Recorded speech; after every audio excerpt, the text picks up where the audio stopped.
Olá pessoal, estamos mais uma vez no Business and Branding. Eu, Diego Lugulo e Michele Sofiati. Aqui a gente vai falar de empreendedorismo, de inovação, business e branding e muito mais. Pois é, estamos aqui com meu amigo querido Alessandro Cardone, publicitário. Alessandro, bem-vindo ao programa. Obrigado, Diego. Obrigado pela presença, pelo convite. Alessandro, publicitário aí de longa data, aí, com uma carreira aí de grupo WPPP, entre outros. Hoje co-founder aí da casa de jazz Whiplash e também aí com um hub novo aí de comunicação e conceitos novos aí, vai contar muita coisa legal pra gente. Alessandro, me conta aí como tudo começou. Vamos já falar um pouco aí do Whiplash, né, que aqui, modéstia à parte, a gente curte muito o som que tem lá, a curadoria dele é um jazz aí fantástico, outros tipos de música. Como isso aconteceu? Você da publicidade um dia chegou e falou, olha, vou montar uma casa de shows. Conta pra gente como é que foi. Bom, obrigado, Diego, mais uma vez pelo convite. O Whiplash, ele começa... Eu trabalhava na Young, tive na Young mais de 15 anos trabalhando lá, fui transferido para Nova York, para o escritório da Young, e aí eu fiquei lá quase 3 anos. Nesse processo, eu acabei indo em muitos lugares que me chamavam a atenção, que eu gostava, ligados à música, ligados a jazz, ligados a rock, ligados a R&B, né, que seria o nosso soul music. E aí, quando eu volto para São Paulo, eu achei que faltava algumas coisas em São Paulo que tinham características parecidas em lugares que eu acabei visitando em Nova York e que eu achava que tinham bastante fit, né, com São Paulo.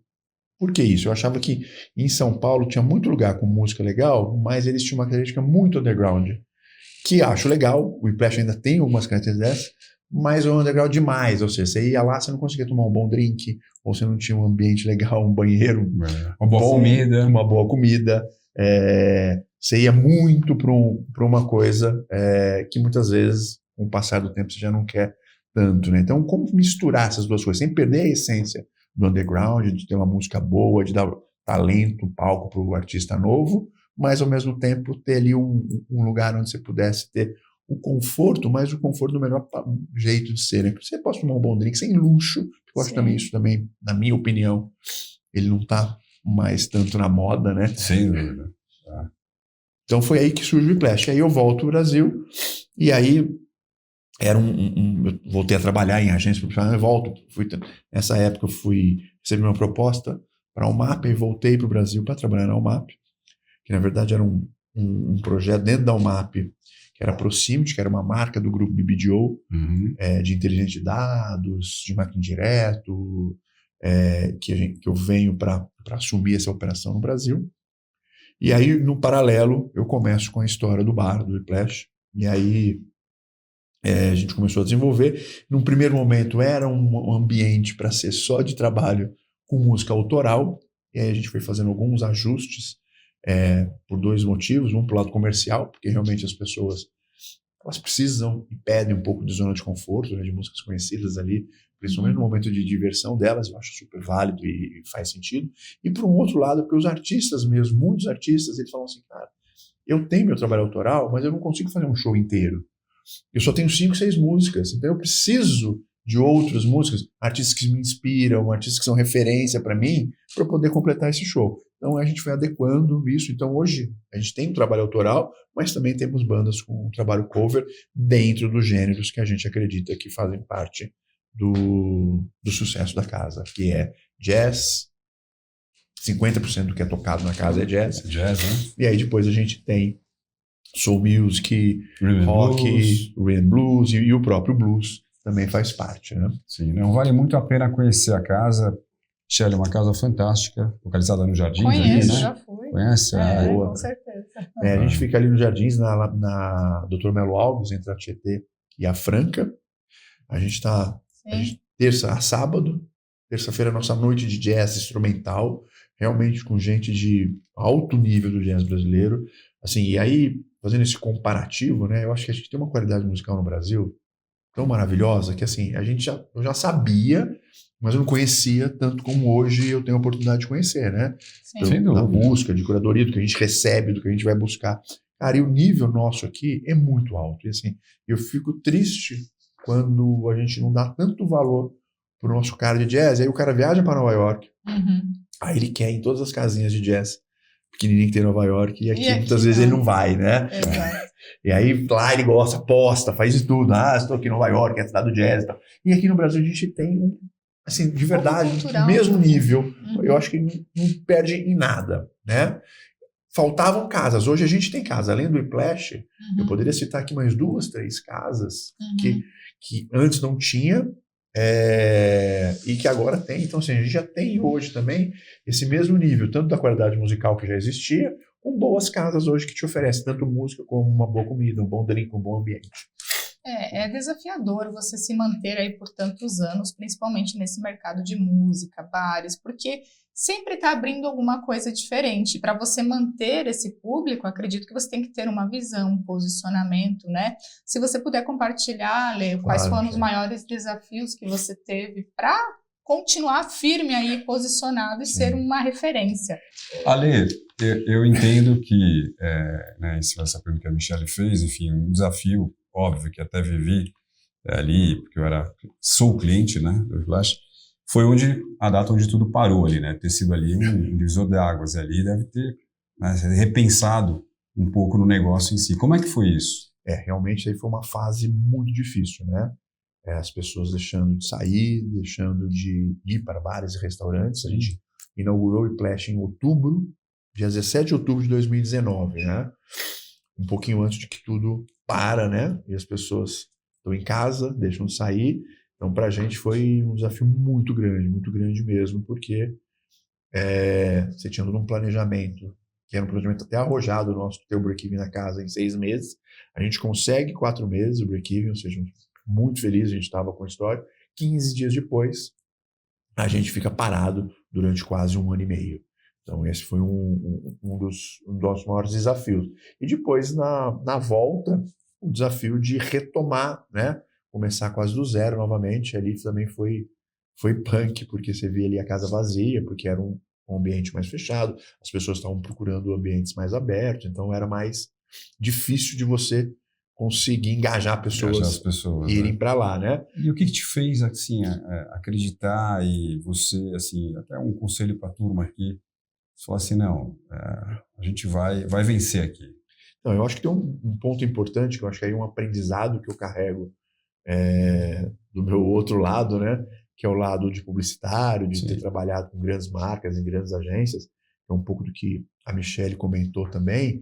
A gente acreditou muito num conceito, né? E quando você tem um conceito muito bem definido, eu acho que você tem que... Claro que tem adaptações, mas ele é o seu guia, né? Porque se você fica tentado a mudar conceito só por lado comercial da história, você começa a perder DNA, você começa a perder identidade, né? Então, uma cliente que, como a Michelle, foi lá um dia, e aí depois ela vai voltar daqui 2 meses, 3 meses, espero que não, mas e ela chega lá e a casa tá num outro jeito, tocando um outro tipo de música, com um outro formato. Ela falou, não foi esse lugar que eu conheci. A casa de que jazz trouxe... começa a tocar sertanejo, nada Exatamente. contra, mas... nada contra sertanejo. A gente já foi muitas vezes, olha, faz uma noite sertaneja. Não, porque você não posso mudar. Porque quando o Diego ele quer ouvir a música sertaneja, ele vai num lugar que é característico para isso. Quando ele quer ouvir o jazz no Whiplash. Agora ele chega no Whiplash e ele tromba com o sertanejo, ele fica... E eu brinco que a gente é duro mesmo com isso, assim, mesmo algumas vezes perdendo. Eu sou palmeirense fanático. Ah, é? E teve um campeonato paulista, não vou falar nomes aqui, mas que, sei lá, uma semana antes, né? Acho que não chegava uma semana, final, jogo decisivo, um dos jogadores do elenco do Palmeiras ligou e falou assim, eu quero reservar a casa pra gente fazer uma festa do título. Nem tinha a conquista do título ainda e tal. Eu já fico nervoso para comemorar antes o título. Aí eu falei assim, tá bom, como você quer fazer? Olha, não precisa de banda que a gente vai levar a banda. Eu falei, mas qual é a banda? Ele falou, é pagode. Eu falei, então não vamos fechar a casa.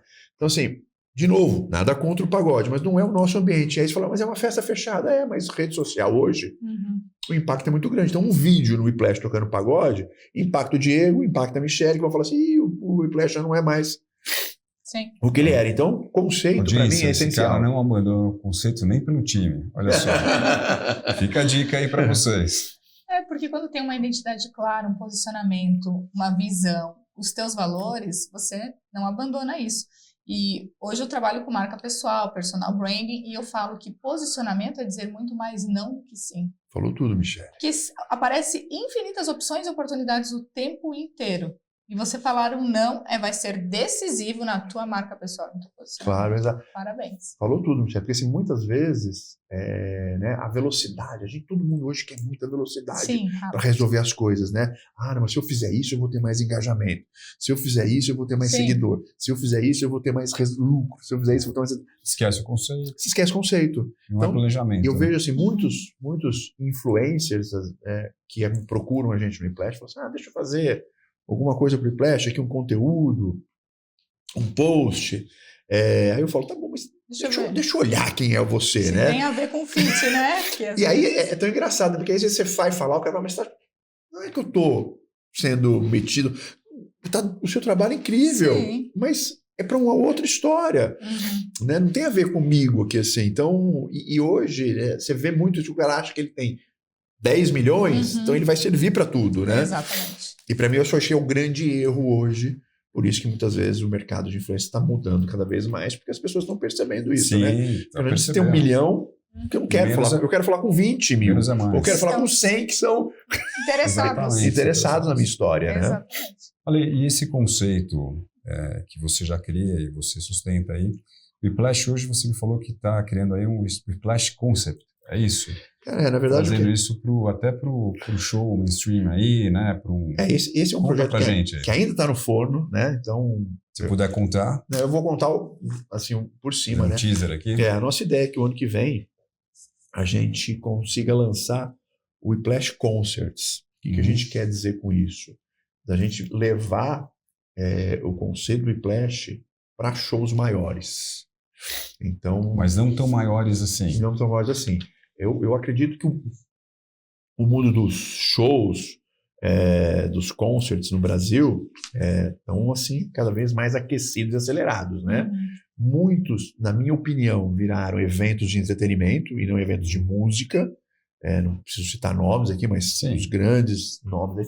E que está tudo certo, é um caminho que eles criaram, fazem grandes espetáculos, né? Mas que é muito mais entretenimento.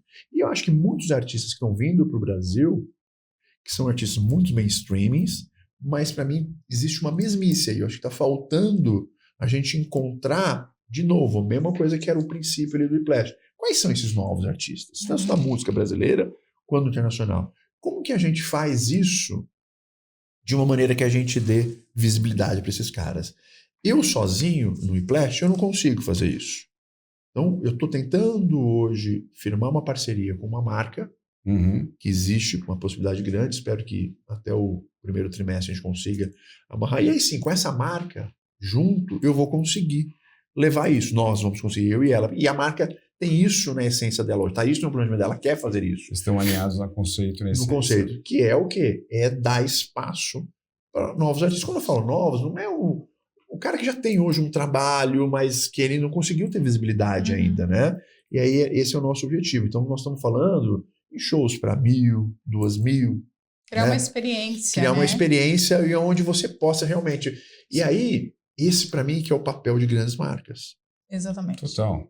Porque assim, se as grandes marcas não se engajarem com esses propósitos, a gente não vai conseguir ter novos músicos com os talentos que a gente quer. E aí a gente passa a reclamar da música brasileira no sentido assim, a música brasileira não tem nada novo, não tem nada novo. As marcas, porque assim, se as marcas continuarem só apoiando o que já é sucesso, esse novo não vai acontecer. E aí o Whiplash, que cabe 120 pessoas, eu não consigo levar isso. Não tem investimento para isso, né? Então, e aí a gente conseguiu conversar com algumas marcas com essa ideia. Primeiras conversas esse ano, que foram muito positivas. Você pode falar com a marca? Não, ainda não, até porque senão pode ser que ela não consiga no final e a concorrente acabe aderindo, né? Então, assim, esse é um caminho que a gente acha. Eu acredito que até o primeiro trimestre a gente consiga já com certeza mostrar isso para o mercado, assim. Você lembra como começou o Festival de Montreux? Um pouco parecido com Suíça, isso, né? Você está fazendo um Festival de Montreux aqui. O próprio Free Jazz aqui no Brasil, ele só conseguiu ser o que ele era graças à marca que estava por trás. Grande Jesus Homem de Melo. Né? Então, assim, e é importante. Então, assim, fica um recado que eu falo assim, né? Que hoje, a publicidade hoje, ela tem muita dificuldade, né? Por alguns motivos, né? Eu acho que falta ideias, são poucas, eu acho, comunicações ou poucas agências, né, que estão conseguindo ter grandes ideias. Para mim, tem muita refação de coisas ou usando ideias que já existiram e sendo aquecidas novamente. Acho que falta coisa que você exprima e fala, nossa, ficou alguma coisa aqui, né? Eu acho que o caminho, para mim, da publicidade seria conteúdo. E conteúdo não é só o que vai para a televisão, não é só o que vai para o cinema, não é só o que vai para o livro. Um evento é um grande conteúdo. Exatamente. Né? E um evento com propósito é mais conteúdo ainda, né? Porque você vê, o Free Jazz já não existe há quanto tempo? E a gente lembra disso, né? Sim, né? Então, assim, eu fico um apelo, assim, as marcas, se elas começarem a fazer isso, eu tenho certeza que elas vão ter muito mais visibilidade, muito mais engajamento e ser lembradas por muito mais tempo por alguma coisa mais bacana, mais sustentável. Marcas, estão aí uma oportunidade aqui para vocês, olha lá. Né? E você, com tanto ídolo do jazz, do Palmeiras, do futebol, você tem aí algum ídolo que te inspirou na vida? Putz, que te inspira aí? Acho que tem muitas pessoas assim, que me inspiraram, assim, que fui passando assim, com o tempo, né? Pessoas mais ligadas à minha área, ligadas à música. A minha banda, uma das minhas bandas preferidas é Ramones, que eu acho que o punk rock, naquela época, ele traz novidade, né? Ele trouxe inovação, e eu falo que ele trouxe inovação em vários sentidos, né? Hoje, na época eu não percebia tanto, mas na moda o Ramones trouxe, né? Trouxe um skinny jeans, a jaqueta de couro, né? Aquela coisa, roupa. Então, assim, e a música mesmo, se você pegar o punk rock, parecia muito mais porrada naquela época. Hoje não é, né? Se você pegar a música, ela tem muita melodia, tem tudo isso na história. O próprio AC/DC e Iron Maiden são outras bandas que eu gosto. São bandas que você olhar hoje, nem talvez sejam consideradas mais heavy metal, mas na época era, né? Sim. No jazz, Joe Coltrane e tal. Cara, na publicidade, assim, tive alguns nomes que eu passei, mas enfim, eu gosto muito de falar do Tomás Lorente. Grande, Tomás Lorente falecido já, mas que foi um cara que me inspirou muito, assim, me inspirou porque eu acho que ele tinha um talento que misturava arte, misturava uma elegância e uma pessoa tão bacana, que só de você estar com ele, você incorpora, né? Você fala, cara, que cara legal, fala, entendeu? Tem que ficar desse jeito. Exatamente isso. Que respeito você tem que dar para esse cara, né? Então, assim, eu acho que ele foi um cara que me inspirou muito na publicidade, mas assim, eu não posso deixar de falar, assim, eu trabalhei com o Roberto Justus muitos anos, né? O Roberto, com todas as polêmicas em várias coisas, né? A gente pode questionar, mas eu acho que o Roberto, como homem de negócios e na publicidade, ele foi um cara também, na minha opinião, bastante inovador, embora ele não era criativo, mas ele era um cara que sempre pensou numa coisa que depois virou moda nas agências, que eram as pessoas. O Roberto sempre se preocupou com as pessoas. Eu acho que a Yang, na época do Roberto, foi a primeira a pensar a pessoa como primeiro lugar. Então, a gente foi a primeira agência que saiu naquele ranking da época, melhores empresas para se trabalhar. Não tinha agência lá dentro. Que bacana. E a Yang foi colocada no ranking, porque tinha esse pensamento, entendeu? Assim, o Roberto era um cara que bônus em agência não era uma coisa tão comum. O Roberto introduziu isso. Ele tinha prazer em te pagar bem. E pagar bem no sentido não só do salário, da agência ser bonita, da agência ter um ambiente confortável, de você estar num ambiente legal, dele sabe assim, você ter o melhor computador, você ter a melhor sala de reunião, você ter o melhor laboratório, enfim, você ter um estúdio fotográfico. Ele tinha e era uma coisa tão bacana nele nisso, assim, porque muitas vezes as pessoas acham que o empresário fica ali, putz, o salário, eu já trabalhei com outros que ficavam ali, putz, o cara tá te pagando tudo isso. O Roberto não, se ele falava, se ele estava te falando, ele falava, maravilha, porque eu tenho esse cara que é o melhor que tem, entendeu? Exatamente. Então o Roberto, ele tinha essa coisa, assim, eu lembro que ele te apresentava para um cliente e falou assim, ó, aqui é o Ale Cardone, ele vai cuidar de você, que ele é o melhor cara do negócio. Então, assim, ele tinha essa coisa de, ele não tinha problema de delegar e de ter pessoas boas, melhores que ele. Ele mesmo falava, eu quero pessoas melhores do que eu.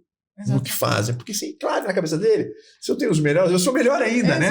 Mas ele tá certo. Então, assim, então, é um cara que eu tenho que falar dele com certeza, assim, porque é um cara que para mim foi uma referência durante 15 anos, assim, e a prova de que ele era muito bom, e ele contratava gente muito boa com ele, E a Yang, depois do Roberto, Meu, deixou de ser Yang. Hoje, claro, mudou nome, tudo isso, não é disso que eu estou falando. Sim. A agência foi líder do mercado durante 15 anos. sem dúvida. Hoje, sei lá, acho que é sexta. Tal. Não sei, não que isso seja a coisa mais importante que tem. Mas ela já não consegue atrair mais os mesmos profissionais que ela atraía. E ela não consegue atrair mais os clientes que ela atraía. Então, assim, você vê a importância de um líder, né? E de um conceito. A gente tinha uma liderança. A gente sabia para onde a gente ia, né? Então, isso, para mim, né, eu falei de um criativo, falei de um líder aí, que para mim são duas pessoas que na publicidade me inspiraram bastante. Sim, Roberto, grande líder. E falando de publicidade, né? Você aí como empresário, curador musical, como mesmo você falou, suas lições de vida te trouxe sempre ali a publicidade dentro de você. A gente sabe que não adianta, esse bichinho morde e, né, você não larga mais. Você me falou que está vindo com um hub aí, né? Um hub aí de inovação, de projetos, de conteúdo. Conta um pouco pra gente aí do hub. Eu até perguntei, Ale, tem um nome esse hub? Ele falou, não, já começa por aí.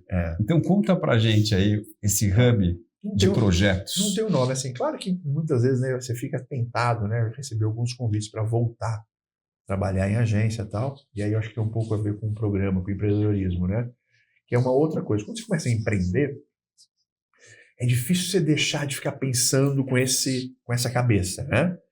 Você sempre começa a olhar oportunidades de negócio, né? Putz, aqui tem uma coisa, tem aqui, vou fazer isso. Aí você, de novo, né? Você tem que afunilar, porque senão você começa a abrir demais. Mas um pensamento de empreender acaba te conectando, né? Até outro dia eu estive numa agência grande, né? E o CEO falou assim para mim, né? Putz, que legal, tá? A gente estava conversando sobre até uma possibilidade de voltar ou não, mas eu queria ser o lado empreendedor, que eu percebi isso nas nossas conversas, que ele é meu amigo e tal. Que ideia você daria pra gente aqui empreender, né? E aí, enfim, então assim, esse lado empreendedor meu tem me aguçado a pensar em coisas, né? E como hoje, felizmente, eu acho que eu construí uma carreira que eu falo assim, que eu acho que uma coisa que principalmente para mim da área de negócio, mas acho que como qualquer executivo, que eu acho que a principal coisa que você talvez tenha que construir é confiança com as pessoas que você teve negócios ou teve relacionamento. E eu acho o teu network vem disso, né? E eu acho que o meu grande asset é esse. Eu sou muito feliz com isso, assim. Uma das provas é que meus 4 sócios investidores do Whiplash, 3 são meus ex-clientes. Um deles nem mora no Brasil, mora na Itália. E um outro é meu amigo de infância. Então, assim, isso mostra que a confiança que eu vou construindo com essas pessoas talvez seja o meu grande asset, né? Então, hoje eu tenho portas abertas para conversar com grandes nomes aí do marketing de grandes empresas com muita facilidade. E aí, cabe a mim saber usar isso da melhor maneira possível. Porque, assim, esse cara vai abrir uma conversa. Não adianta eu chegar lá e ficar... E aí tem o hub de projetos. Aí tem o hub de projetos. O que é o hub de projetos? Então, hoje, eu percebi, até conversando, eu vou almoçar e sentindo isso com as pessoas, muitas vezes tem o diretor de marketing está sentado na cadeira dele, ou o VP de marketing, ou o CMO, como a gente quiser denominar, ele tem um planejamento dele, mas tem uma coisa ali que ele não está conseguindo endereçar, ou para agência, ou para empresa de trade, e porque às vezes mistura as duas coisas, mas que é uma dor que ele tem no negócio dele, ou uma oportunidade que ele está vendo, fora do planejamento. E nessas conversas eu falei assim, eu consigo te ajudar com isso. E aí que entra um pouquinho até que você falou, Diego. É tipo um Lego? É tipo um Lego. Então não tem o nome mesmo. Aí o que eu tento fazer? Que é o que a gente fez esse ano para um projeto que estava super legal, mas infelizmente teve um imprevisto aí, que eu vou falar o que é. E eu vou juntando pessoas que eu acho que fazem sentido para aquele projeto. Eu tenho 3 caras fixos, um criativo e um cara de planejamento estratégico, que eles têm os negócios deles, e a gente se junta e aí a gente desenvolve, né? Então, esse trabalho que foi para Voa e Paz, é uma companhia aérea, que infelizmente teve um acidente aéreo. Sim. E claro que as prioridades da empresa mudaram com toda a lógica, como tem que ser, né? E a gente deixou, mas realmente era um projeto que mudava um pouco ali. Eu não posso nem falar se era um reposicionamento de marca, era uma série de coisas que a gente mudava um pouco a cara das companhias aéreas. Eu tenho certeza que o buzz que ia ter, não que eu sou mentindo, não, porque eu trabalhei com a TAM durante 15 anos, então eu sei que aquilo, se fosse feito, o mercado me fala, caramba, o que é isso aqui novo que está acontecendo, né? E não era só de conversa, era de coisas que iam acontecer de fato mesmo, né? Passando por uniforme, a repaginação de avião, Companhias a entrega aéreas, de olha serviço. aqui, ó, tá na mão, tá quente a campanha, tá quente. É que, bom, eu fui comissária por muitos anos, 11 anos, e algo que as pessoas às vezes não pensam é nos uniformes. Então, essa era a base do projeto. Gente, você não tá na pele saber o que a pessoa precisa fazer e executar e coloca uns uniformes que você fica engessado. Então, e que outro, não faz e sentido. você entra, você falou tudo, além disso, do desconforto que a gente vive hoje no mundo que as pessoas andavam só de terno antes, hoje mundo mudou. hoje está todo mundo de camiseta e tênis. Exato. E a comissária está parecendo na década de 80 ainda. Exato. Que fica 12 horas em pé com um salto desse tamanho Exatamente e não funciona mais. Exato. E se a gente quer ser que eu falo assim, né? Se a gente quer ser uma companhia que vai crescer e vai ser, você tem que falar com o jovem. E o princípio nosso tinha um pouco do princípio que não foi uma ideia minha, mas que quem fez isso foi muito sagaz lá atrás, foi quando o Banco Real criou a conta universitária. Sim. Hoje, talvez os principais clientes do Santander sejam esses caras aqui, Lógico. que viraram donos de empresa, Sim. empresários. Então, assim, esse era um pouco do princípio que a gente estava querendo levar para a Voipaz. Que é muito legal, mas enfim, mudou. Então, esse hub ele tem essa característica. É olhar, ou seja, uma dor de barriga que o cara está tendo, ou uma oportunidade que ele está vendo, e ele não está conseguindo. Para quem eu brifo isso? Né? E aí a gente vai. Então, tem 2 conversas, e vão ser projetos que nós vamos fazer 2 no ano, talvez 3 no máximo. Por quê? Porque sou eu que vou estar presente, essas 2 pessoas e eventualmente outras pessoas que a gente vai colocar. Então, assim, eventualmente um projeto que talvez... Missão impossível. Não sei se é essa a palavra. Chama outro cara. É para fazer uma coisa que realmente o nível de senioridade seja altíssimo, entendeu? Porque hoje em dia, quando você vai para uma agência de propaganda, e não estou desmerecendo, pelo contrário, acho que tem agências aí que fazem um trabalho maravilhoso. Citando a UMAP, eu acho que é fantástica o que ela continua fazendo, porque é uma agência que acredita na ideia ainda. São poucas ainda que acreditam. A África, outra agência que acredita na ideia ainda, né? Então você tem ainda gente que, que legal que esses caras estão fazendo isso ainda, mas fazem em escala. Quando você faz em escala, não tem como você ter só o nível de senioridade na ponta. De novo, essas 2 que eu falei ainda mantém isso, não na 100%, mas eles, se você olhar talvez o nível de pessoas com 50 a mais nessas 2 agências, seja mais alto que outras. Eles mesclam muito bem isso, que para mim acho que essa é a grande virtude, né, das grandes empresas hoje, é mesclar o jovem, que você não pode perder esse cara, você tem que cativar ele e fazer ele crescer, mas também você tem que inserir para continuar com a cultura da empresa também, exatamente. Porque senão muda todo mundo. E o jovem aprender, né? Porque para mim assim, né, esse é um grande desafio. Se você tem uma empresa só com jovem, ele está aprendendo com quem? Sim. Né? Isso eu acho importante. Então essa troca, então assim, eu acho que essas 2 agências conseguem ainda. Você vai lá no time criativo da África, tem o Cabeça Branca. Tem o Cabeça Branca e o molequinho. É lógico. Na UMAP, mesma coisa. Então, assim, isso para mim é muito importante. Exatamente isso. Então é isso. Muito legal. É carregar as pessoas mais seniors na história, que não querem mais ficar sentado fixo numa única agência, ou numa única empresa de consultoria, ou numa única empresa de trade, e que estão abertas a isso. Então, assim, e aí você tem a facilidade até de levar. Se é um projeto de trade, de loja própria, você vai ter um arquiteto junto nesse projeto. Sim. Né? Porque não é só um diretor de arte que sabe pensar isso. Então, esse é um pouquinho do hub. Bem bacana. Hub de projetos, Ale Cardone, olha só, inovação aí total. Ale, a gente tem uma pergunta final aqui, né, do programa, e que a gente fala assim sobre o legado, mas o legado em vida, tá? Não é o legado pós-morte. Pode ser também, né? E o que você, né, assim, como legado, né, como proposta de vida, você quer deixar, né, você pretende deixar, você tem isso na tua cabeça, você tem isso como conceito, e se tiver, você vai ter que olhar para aquela câmera e responder olhando para aquela câmera. O legado do Ale Cardone. Cara, eu não tenho uma coisa, nesse ponto eu não tenho uma coisa planejada, olha, eu preciso fazer isso para deixar isso. Eu acho que eu vou vivendo de um jeito que eu acredito, e do jeito que eu acredito em construir relações. E quem me conhece sabe muito bem do que eu estou falando, assim, por isso que eu falei muito da confiança aqui, né? Eu me orgulho muito de ter estabelecido esse elo de confiança com a maioria dos meus clientes, que eu possa hoje sentar num almoço com eles, encontrar num evento, encontrar numa festa, esse cara sabe que o nosso trabalho foi desenvolvido baseado na confiança. Quando eu falava para ele de uma coisa, essa coisa acontecia. Então, acho que o mais importante a gente construir, cara, é preservar os seus valores, a sua essência e no que você acredita, né? A gente falou no início aqui do conceito, mas é isso. O que você acredita do que as pessoas devem ser umas com as outras. Então, acho que talvez esse seja o meu legado, se é para falar dessa maneira. Parabéns, muito Parabéns, bem. muito nobre esse legado. Né? Acho que nosso programa a gente não ouviu ainda uma coisa desse tipo, né, Michele? Eu acho assim, como você falou da confiança, uma marca pessoal, um personal brand, ele está totalmente linkado com a confiança. Então, com certeza, você tem um nome, uma reputação a zelar, que faz com que as pessoas tenham mais credibilidade para fazer negócios, parcerias, e por isso que você está abrindo também tantas outras frentes, digamos assim. Eu acho que é isso, Michele, porque, assim, né, no final, a vida, seja no negócio, seja nas coisas pessoais, ela é baseada em relações. Exato. Relações. E entregar o que prometeu. Entregar o que prometeu. Então, assim, quando você... Isso quer dizer que eu nunca vou falhar? Não tem nada a ver. Vou falhar, né?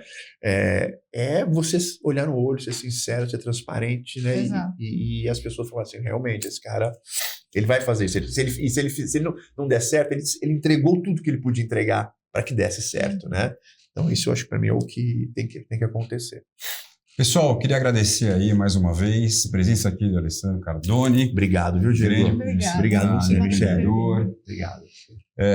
Ale, obrigado aí por ter vindo. Espero que venha mais vezes e conte mais sobre o Hub de Projetos, né? Então, talvez eu venha um ano que vem para contar do projeto, tanto do Splash Concert, da marca que está aí, que a gente está namorando, paquerando para acontecer, porque coincidiu com os pensamentos, e também mais um projeto do Hub. Legal. Obrigado. Obrigado você. Até a próxima. Até mais.